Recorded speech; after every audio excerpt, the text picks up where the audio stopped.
Hi, everyone. It's Roxanne Hodge of Authentic Living with Roxanne. Thank you so much again for tuning in to my podcast. So today I have a very special guest, Jessica Pettitt. And Jessica and I met at the CAPS convention in Ottawa.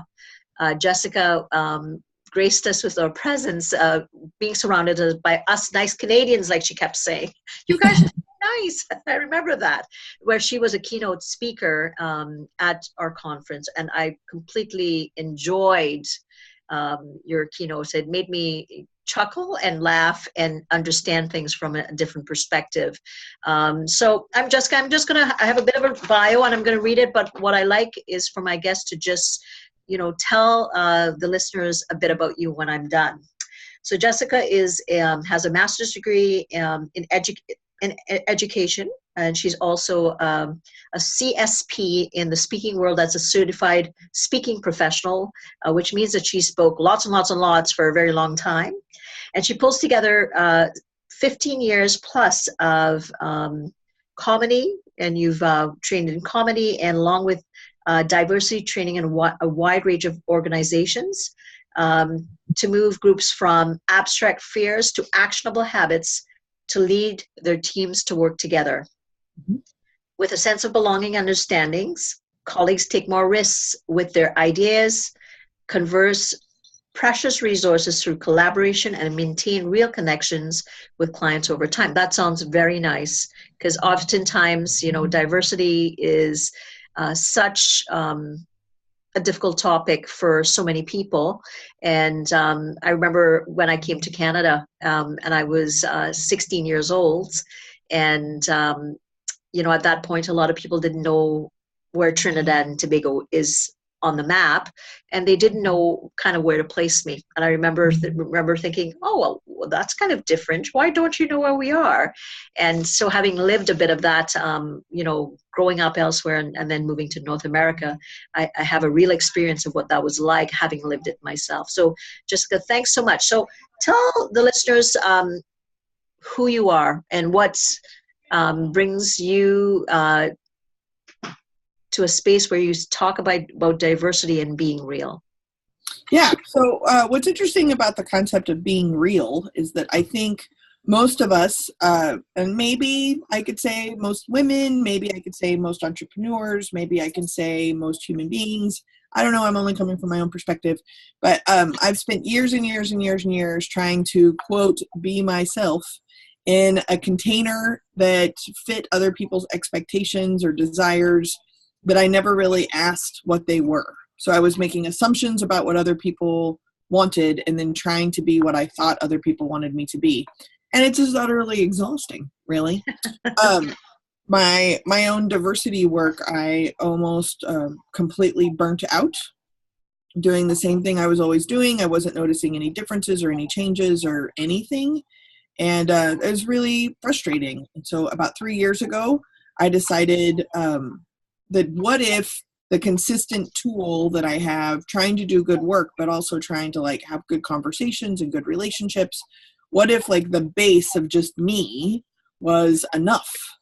And I did a lot of research on the concept of enough. And I think that it brings authenticity, vulnerability, curiosity, and generosity together into a way that has been a much more invigorating way of living my life, and accepts my imperfections and motivates me to try new things. That is who I am, and that is what I try to inspire in other people. You talk about perfect, and I saw a client this morning, and her story was, I tried to be perfect with what I grew up around. And, it kind of worked out, say, when I was, 12 or 13 years old. But then I grew up into this adult, and I'm still not, I'm trying to be the same way. I'm trying to, be perceived a certain way by people, but I'm realizing it's not so good for me. I'm really not being real, but it's kind of hard to step out of that role. Mm-hmm. When you do your trainings, do you find a lot of people talk about things like that? Yeah, totally. Specifically when we start talking about diversity, where you have well-intentioned people who don't want to hurt anybody's feelings, but they're not willing to do the messy work of like, you are hurting people's feelings. So they think that if they can like upload the right vocabulary or collect enough different experiences or people, that they will then be absolved from potentially offending someone. And that's one, impossible, and two, that's the easy part. The hard part is recognizing that you don't even know when you're offending someone and you're responsible for it.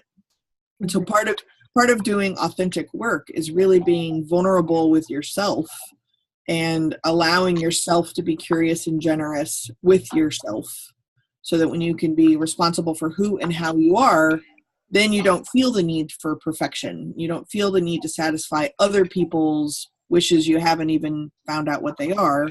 You're really just working on your own. Not necessarily in a narcissistic way, but I think that if at the root of it we're all self-absorbed, then we might as well use what we're good at, right? And do our own work. So you work a lot with teams. So I'm curious, because I've been a leader. I've been parts of teams. I've had to work on a lot of projects, and sometimes, in teams, you have people that are stuck, right? They kind of think that my way of doing things are the way that it should be done. And it's hard for them to look outside of themselves to see, well, maybe Jessica's way is different, but it's okay. So when you get teams that are stuck, right? Let's say you have some that kind of gel really well. There's 2 or 3 that kind of clump together, and 1 or 2 that are kind of diametrically opposed. So that's a lot of moving parts. How do you kind of intervene when you work with these teams? Well, first off, I don't know any team that isn't stuck on something. Mm-hmm. And a good self-assessment for any group trying to collaborate or work together is, if you think you're a really healthy, really successful team, look at the stuff that you're not doing. Mm-hmm. Because you've probably shuffled out all the stuff that causes any conflict or controversy or stuckness, so that you're only working on the things that everybody agrees on. Mm-hmm. Or, and this happens a lot with like search committees, is you've voluntold people who behave exactly the way you do to work together. And so, surprise, the work is great. The outcome isn't great. It's not very innovative. It's not conserving resources. It's not being efficient. It's not risking something or trying something new. But like, look, the work is great, but that's not what every team is really charged with doing. And inspiring one another to think outside of the box and be innovative, etc. The 2 people in your scenario, the 2 people that are diabolically opposite, if they could agree on something, it would probably be something that is significantly more efficient and more innovative. So what we end up doing is we keep the 2 people who are diabolically opposite of one another away from one another to reduce conflict, and then just maintain the status quo. Mm-hmm. So I would say you have to encourage this. And you have to encourage people who are in conflict to figure out what it is they're bringing to the table that is less good or less qualified than the other person. Provide some humility in that conversation, and what that other person can do that you can't do. And then once you have a better understanding of each other's strengths, then you can work together. And then all of a sudden, these new ideas can happen, and then that becomes a habit. Because, a lot of teams, you're right, they muddle through things. They hit the certain metrics that they need to. Like you said, it's not over the top. It's not explosive. It's not innovative. But they're still hitting maybe targets, but they're not superseding them. So a lot of organizations sometimes say, okay, well, we don't want to look at that.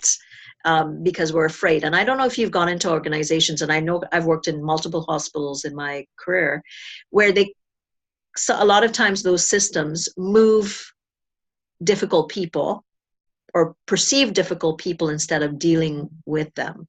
Mm-hmm. So if you were to been called in to consult with, say, a CEO that has, say, one difficult person, what kind of guidance do you give the CEO or the senior team? Let's say this person is pivotal, they're important to the organization, but they're difficult to work with. Yeah, I mean, some people are just difficult, right? So yes. I think the first thing is to figure out is what is it about the person that is difficult? So like I think I was a very difficult child. I was very difficult in the classroom, but it's because I was understimulated and bored. Mm-hmm. So as soon as I got enough agency to like make up my own research projects, and I was old enough to like on my bike get all the way to the library without crossing any like rules or boundaries or something, and I could check out my own books, I became much more tolerable in the classroom because I was doing my own work. I was more interested in what I was doing, so I could do their stuff to get to do what I wanted to do. It's possible that it's just a structure. It's possible that it's typically speaking, difficult people either are missing structure, connection to something larger, or real understanding. They're bringing something to the table that nobody else is. And so that would be my first place, is to kind of figure out where is the source of difficulty coming from. Mm-hmm. The other thing I would say is that when we get very nervous about conflict, or we get nervous about what like a firing would look like, either across identities or across like the capital that person brings in.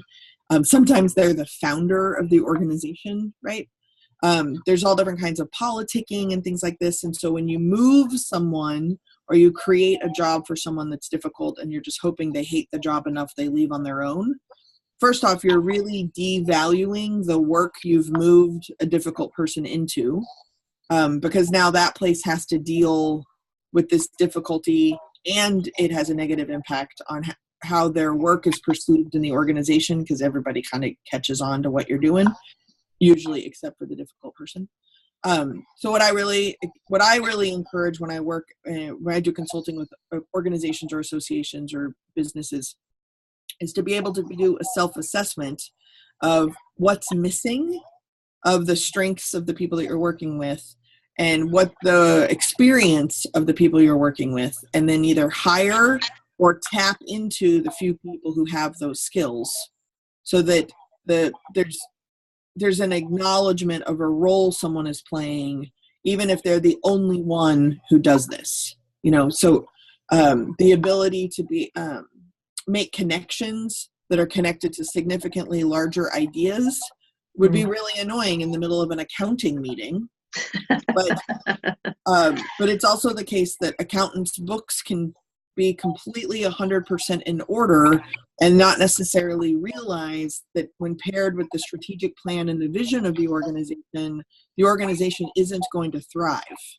Mm-hmm. Because I like to use lamps as a metaphor. Okay. You have some people that they're a downward facing lamp, so they only see this. There are other people who are an upward facing lamp, so they only see significantly bigger than themselves. And then there's the people who are really difficult, and they're like a strobe light, right? They just want to do. Mm-hmm, mm-hmm. But you need all three in order to actually be really successful. So really it's about, you're looking at resourcing all the strengths at first.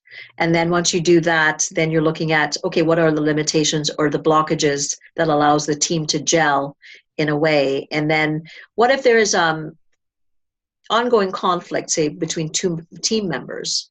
Do you? Yeah, ultimately, everybody's frustrated by somebody, right? Yes, and so right. Typically I get brought in to fix the frustrating person, but right. The reality is that we are all frustrating to somebody. Mm-hmm. So if you or I or Todd can do the work required to figure out, how am I frustrating? How do I show up in a frustrating way? Mm-hmm. Then I actually have a space of empathy for the people that are frustrating me, because I know what it feels like to be the person causing the frustration. I know what it feels like. So if I can do that about myself, then I can show up much more aware and responsible for where it is that I'm coming from that could be annoying other people. That habit helps other people do the same thing. And conflict is not horrible. Conflict is where a lot of really fascinating ideas come from. Mm-hmm. What's horrible is the avoiding or the lack of confrontation of, I don't understand. Mm-hmm. And that's being more humble and bringing a sense of humility into a conflict so that you can actually be creative and innovative and try new things. Right. So tell me more how you came up with your brand, because I find it fascinating, your brand. So tell me how did you work with someone to formulate your brand? The brand of Good Enough Now, you mean? Yeah, Good Enough Now. Yeah, because when I listen to you on stage, it is so interesting, right? Because, when I speak too, right, you're right. You get up there and you're trying not to think about what others think about you, but it is so true. You kind of get up there and think, oh, did I wear the right dress? Did I, engage people in this certain way? There's so many things that we go through. And I can say as a psychotherapist, in behind closed doors, people show me who they are once they've kind of recognized that I'm safe. So it's a different kind of situation. But with your brand and being on stage, what I loved is how you unpacked it, telling your story. So tell me a little bit more about that, because it made me chuckle, but it really made me think, because, oftentimes we think, I'm, from, a different country. I'm also judging, right? Sometimes the perception is when someone leaves you and you're foreign, they think, well, are you judging me? Of course we all inherently kind of, making an assumption about a lot of people. So I'm just fascinated with how you came up with your brand and how you kind of talk on stage about diversity. Sure. So, the first things around judgments and assumptions, which I think is important in your naming, is that we make judgments and assumptions to feel safe and prepared. Mm-hmm. And our lived experience has taught us when we can feel safe and prepared. So that's like our lizard brains, right? Is that this is the information we need to know. Okay, let's go from there. And then my premise is that don't stop doing that. Like old school diversity is like you're never, ever, ever supposed to make judgments and assumptions. Well, how do you ask out somebody on a date versus somebody you don't ask out on a date? Or how do you parallel park without making judgments and assumptions, right? And I don't think it's a practice that needs to be eradicated. I think you just need to be responsible for the patterns that you are making when there's positive or negative, conscious or unconscious bias involved in your judgments and assumptions. And what is the story behind that? What is the root of what makes you feel safe and prepared? And then just acknowledge that that is not the same for everybody else.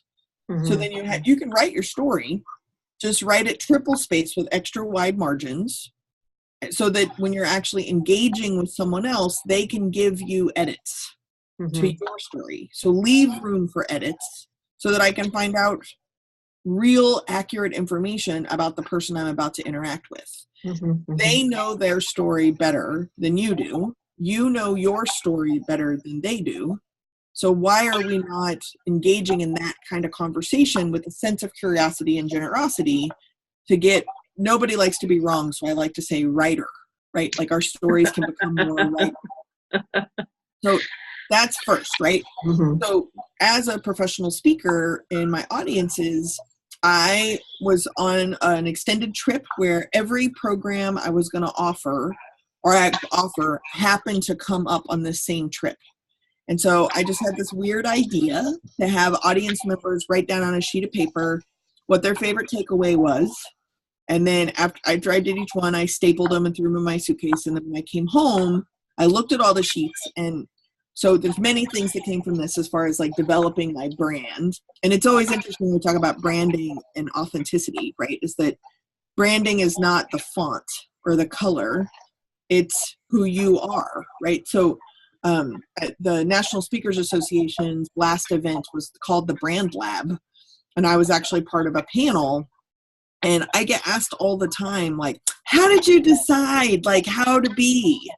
And I'm like, I don't know, high school? Like, I had a 24-hour headgear, and this is what happened. I've got great teeth, and I'm super sarcastic. But it was just too much work to try to be Speaker Jessica. So I just thought I would be Jess, right? So, like, I'm known for having funky hair and weird glasses, and I don't own hardly any like single colored, plain, solid outfits, right? Like I like me a good pattern. But it's also really affirming that I hear, or people will come up to me and that I don't remember, and I met them years ago, and they'll always say, like, I don't expect you to remember, but I remember you. Well, of course you do, because I wear like giant polka dots or something. But they always say, like, you were so nice. Mm-hmm. Like, there was at the brand lab, a guy stood up and said, we both were checking in the hotel roughly at the same time in the middle of the night. He's like, I had no idea you were a speaker. You had no idea that I was with National Speakers Association. Something fell off his cart, and I picked it up, and I said hi and made eye contact and asked him how his flight was. And I don't even remember doing this, but I'm not surprised that I did that. Right. That's who I am as a person, right? But that's also who you need to witness when you watch my videos, or who you need to witness when you go to my website. So, or podcasting, right? Like, hello, I just finished breakfast. I am wearing this week's nice outfit, right? This is what I look like. What's the pattern on the outfit? I'm trying to make it out. So I'm not ready. I don't know. Jellyfish. Jellyfish. Okay. Polka dots streaming together. It looks very very lively. I don't know. Yeah, it's got pockets too. So anyway, so 3, 2, 1. Back to the audiences that I had right on their little sheets of paper. Something they remembered.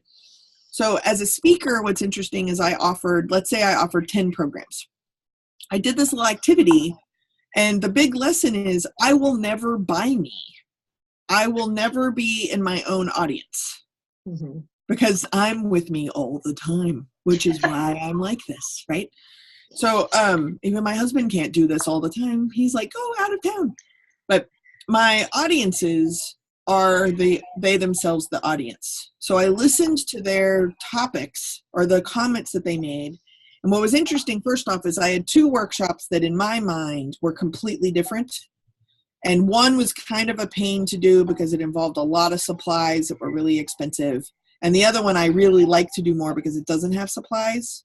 Well, it turns out the same outcome for an audience in both of these. So I just stopped doing the one that had really expensive supplies, and now I only offer the one I like to do better anyway. Oh, I didn't know that, right? So then the other thing is I looked at all the sheets across all of my programs consistently to see if there was any pattern in what they learned from me or my message.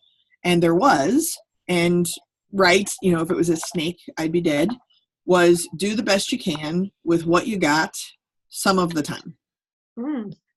And I say this, I believe this. It's a punchline to a lot of my jokes. It's a punchline in a lot of my stories. Do the best you can with what you got some of the time. So I was like, okay, well, that's pretty much who I am generally. And then I reduced it down to 3 words. So do the best you can. If I believe everybody is actually doing the best they can, then it's easier for me to believe that at the heart, everybody is good. Nice. Right? What a nice way. So basically, you just dissected what people liked, the outcomes that you had in all your audiences, and then really it reinforced who you really are. Yeah. So I actually do believe that everybody is good. I think some people are struggling. I'm struggling, but I believe everybody's good. Yeah. Do the best you can. With what you already got, then that means that it's not about accumulating more or getting a degree or, when this happens, then you are good or you're enough. That's where enough came from. That actually came out of a conversation with my brother, and I don't know if I told this story during the keynote or not, but when my parents died, I raised my brother, and I felt incredibly incompetent to be an older sister, and read all these books and went to all these conferences and everything. And I was at dinner with my younger brother at some point in time in this journey, and I admitted to him that I felt inferior, and I didn't know how to be a sibling, and I was trying really hard, and I'm sorry I suck at it so bad. And my brother put his fork down and was like, you've been my older sister since the day I was born. You're already my older sister. You could just return a phone call. That would be enough. Right? And I had missed the consciousness of being his older sister while I was preparing to be his sister. Enough. What if what you have right now is actually enough? Mm-hmm. That's alarmingly terrifying for most of us, but that's where enough came from. And then some of the time, I think sometimes we wait for the perfect time. And what if some of the time is now? And what if some of the time is not now? Okay, at least you're taking responsibility for what you're choosing to enter or not enter. Which is really, you're talking about being present, right? Right. Like, I mean, you and I, all we have is right now. And, oftentimes when I coach or consult, or see people one-to-one, that's what happens. They're either propelled into the future because they're worrying about so many things, or they're repelled into the past.